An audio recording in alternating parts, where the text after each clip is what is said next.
여러분, 혹시 내 집 마련의 공식이라고 들어보셨나요? 한국에서 수십 년 동안 통했던 이 방식이 지금 완전히 깨지고 있습니다. 오늘 한국 주택시장에 불어닥친 이 거대한 변화, 이게 우리 미래에 어떤 의미인지 한번 깊이 들여다보겠습니다. 그러니까요, 수십 년 동안 한국의 주택시장은 아주 독특한 임대제도, 바로 그걸 기반으로 돌아갔었거든요. 근데 그 기반이 지금 막 흔들리고 있는 겁니다. 자, 그럼 본격적으로 시작해 볼까요? 이 모든 변화의 중심에는요, 바로 전세라는 아주 독특한 제도가 있습니다. 이게 점점 사라지고 있다는데, 대체 전세가 뭐길래 이렇게 큰 영향을 미치는 걸까요? 자, 한번 상상해 보세요. 집을 구할 때 선택지가 두 개예요. 하나는 목돈을 왕창 맡기고 월세 없이 사는 거. 다른 하나는 보증금 좀 내고 매달 꼬박꼬박 월세를 내는 거. 한국에선 오랫동안 이게 가장 중요한 선택이었고, 이게 그 사람의 재산을 불려나가는 방식 자체를 결정했죠. 자, 표를 보시면 딱 감이 오시죠?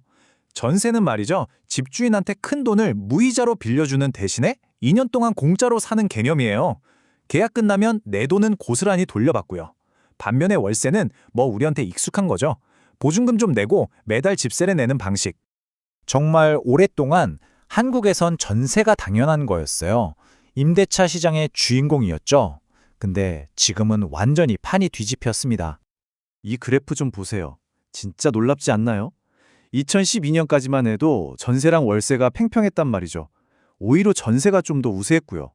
근데 그 이후로 그냥 확 기울어서 2022년엔 월세가 60%를 넘어버렸습니다. 이제는 월세가 확실한 대세가 된 거죠.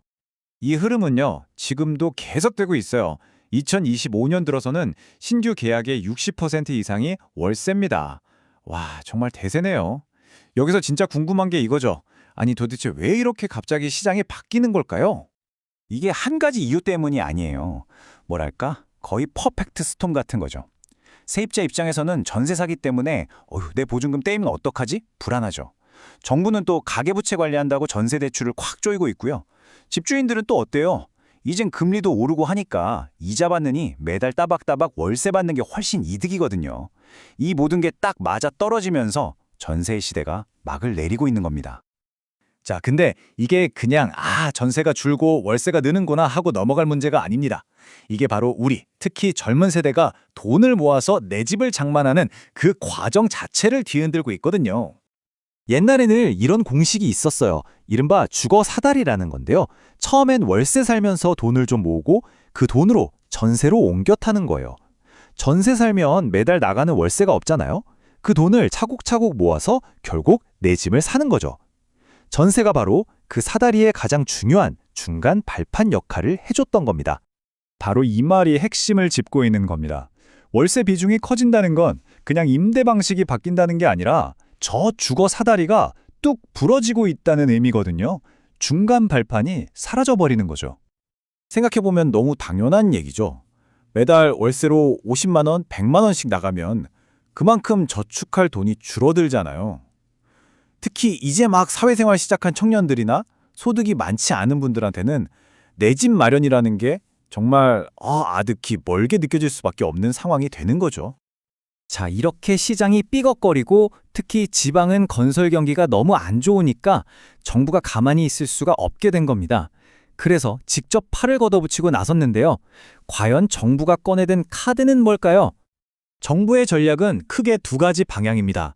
첫째, 사람들한테 수도권 말고 지방에 집 사세요 하고 유도하는 거. 둘째, 지금 힘들어하는 건설사들 숨통 좀 틔워주자 이겁니다. 여기서 정부가 내놓은 카드가 꽤 흥미로운데요. 바로 세컨드 홈 혜택입니다. 원래 짐이 한 채 있는 사람이 정부가 지정한 특정 지방 지역에 집을 한 채 더 사면요, 다주택자한테 매기는 무거운 세금을 면제해주겠다는 거예요. 아주 파격적인 제안이죠. 지방에 투자 좀 해주세요 하는 강력한 시그널인 셈입니다. 지금 지방에 팔리지 않고 쌓여있는 아파트가 문제잖아요. 이걸 해결하려고 정부가 세 가지 방법을 동시에 쓰고 있어요. 첫째, 미분양 아파트를 사는 개인에게 세금 혜택을 주고요. 둘째, 이걸 사들이는 부동산 펀드, 즉 리츠에도 세금 혜택을 줍니다. 그리고 마지막으로 아예 LH 같은 공기업이 직접 나서서 미분양 주택을 사들이는 물량을 확 늘리겠다는 겁니다. 전방위적으로 나서는 거죠. 자, 지금까지는 좀 단기적인 대책들을 살펴봤고요. 좀 더 멀리 보면 한국 부동산의 미래를 만들어갈 두 가지 큰 흐름이 보입니다. 하나는 정말 어마어마한 규모의 도심 개발 프로젝트고요.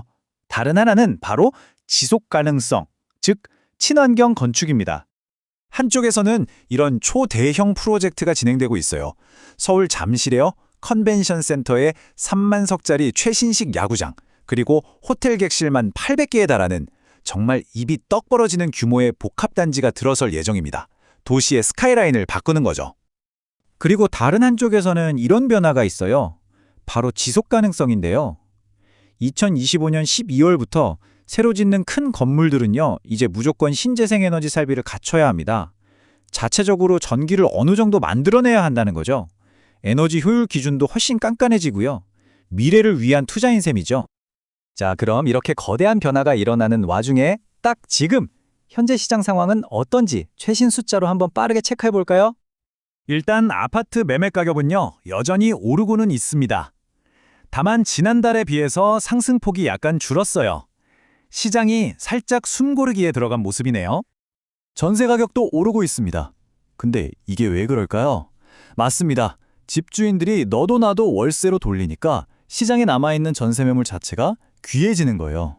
우리가 앞에서 계속 얘기했던 바로 그 현상이 가격에 그대로 나타나고 있는 거죠. 그리고 정부가 가장 신경 쓰고 있는 미분양 주택. 아직 숫자가 꽤 많긴 하지만 그래도 꾸준히 줄어들고 있다는 점은 긍정적입니다. 정부 대책이 어느 정도는 시장에서 먹히고 있다는 신호로 볼 수 있겠죠? 결국 전세에서 월세로의 이 거대한 전환은요, 단순히 집 구하는 방식이 바뀌는 게 아닙니다. 매달 내야 하는 주거비 부담은 점점 커지는데 과거처럼 목돈을 모을 수 있게 해주던 사다리는 사라지고 있죠. 이런 상황에서 과연 우리 세대의 내 집 마련의 꿈은 어떻게 되는 걸까요? 오늘 우리가 함께 고민해봐야 할 가장 중요한 질문이 아닐까 싶습니다.